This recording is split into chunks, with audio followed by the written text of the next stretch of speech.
And I'm Amelia Santinello here at the White House. We are now on the North Lawn after spending most of the day on the South Lawn. That, of course, is where the first family resides, so they're sleeping tonight, and these lights are a little bright, so we've been moved over.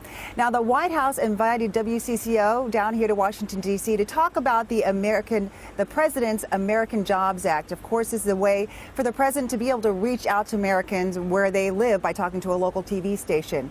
When I finally did have a chance to talk to President Obama one-on-one, I asked him at what point does the economy become his fault and not his predecessors? It's always my responsibility. I'm less interested in allocating blame than just making sure that we're taking every step we need to move the economy forward.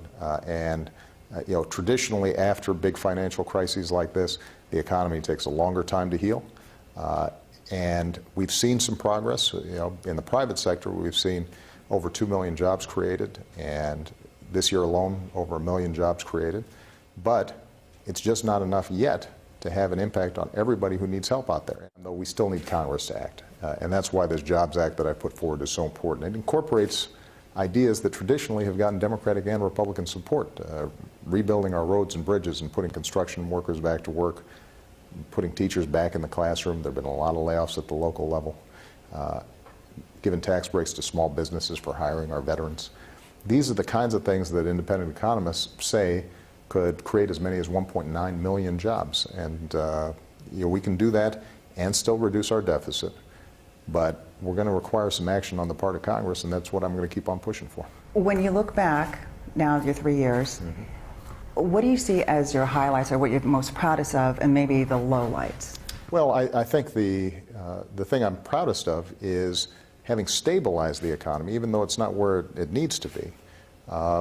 Keep in mind, when I came into office, the economy had contracted by 9%, which is the most since the Great Depression. By 2010, the economy had grown by 4%. So that was a huge reversal. And, we saved the auto industry. We made sure that the banking system stabilized. The problem is that it stabilized at an unemployment rate that's way too high. We have gotten several emails, and I have an email from a woman who says that she's a mother, she's lost her job, she has a daughter in college, she's almost going to lose her house. Are we better off now than we were 4 years ago? Well, I think that we are better off now than we would have been if I hadn't taken all the steps that we took. I don't think the country is stronger yet than it was when the economy was still booming and we didn't have the Wall Street crisis and we didn't have the housing bubble burst. But we've made steady progress. We just need to make more. And opening up opportunity and making this economy work for everybody, not just a few at the top, that's got to be our #1 priority.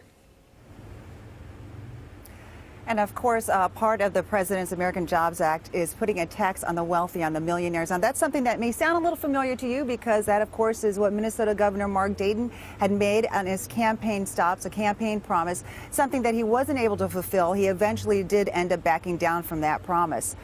Coming up in just a little bit, a rare look at some of the public rooms here at the White House, and you're going to find out why the Oval Room is shaped the way it is. Liz, Frank? All right, Amelia, thank you. Well, today the GOP reacted to what the president had to say about the state of the economy. The chair of the Republican National Committee says President Obama made a lot of promises that never came true.